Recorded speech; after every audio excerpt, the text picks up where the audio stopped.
suasana Indonesia tahun 64. Pada waktu itu PKI menyerang Islam, menyerang kaum muslimin, menyerang Pancasila, sekaligus akan mengambil alih Indonesia. Puncaknya adalah tahun 64. Tahun 60 mulai ada manifesto politik, diteruskan dengan Risopin, diteruskan dengan Carek, bagai malaikat turun dari langit jalannya revolusi kita. Ada tahun Viri Periculus, tahun 64, tahun berdikari. Ketika itu PKI melakukan gerakan pada 4 bidang.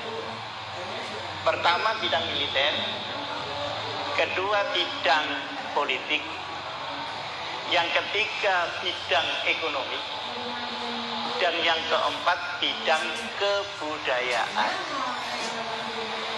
Dalam bidang militer tadi disampaikan oleh Pak Salim Said, buruh dan tani harus dipersenjatai dan sudah disiapkan oleh Republik Rakyat Cina sebanyak 100.000 pucuk senjata.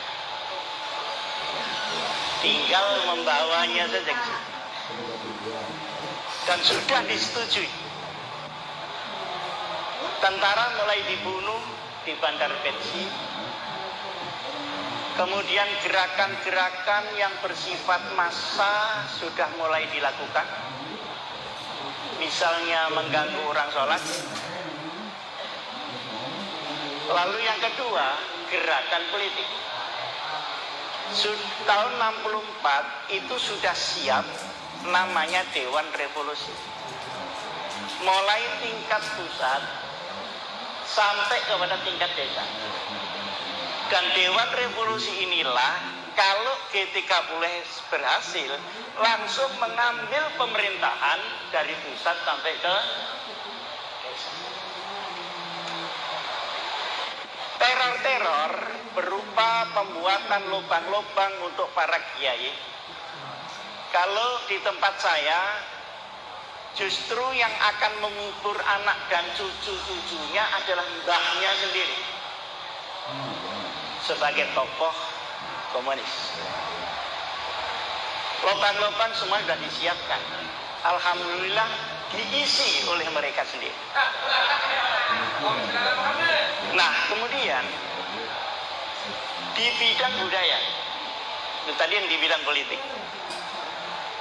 termasuk pembunuhan jenderal-jenderal ini semi militer dan semi politik. Kemudian di bidang kebudayaan, serangan-serangan kepada Islam sebagai agama itu luar biasa. Di dalam budaya ini yang di depan namanya Lekra, Lembaga Kesenian Rakyat. Itu pegawaiannya bikin ludruk, judulnya Matinya Gusti Allah. Ada judulnya Gusti Allah Mantu. Nah, berarti kan ada besannya Gusti Allah.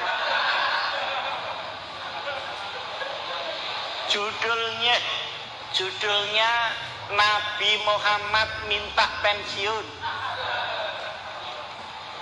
Itu yang dikemukakan. Jadi hujatan kepada agama itu luar biasa. Inilah yang melatar belakangi lahirnya Undang-Undang Nomor 1 Tahun 65. Undang-Undang Nomor 1 Tahun 65 itu isinya larangan menghujat agama. Karena sudah hampir bentrok ini di mana-mana. Dan pada waktu itu Menteri Agamanya Al-Hamzah. Jadi asbabun nuzul Undang-Undang Nomor 1 itu karena penodaan kepada agama luar biasa. Nah,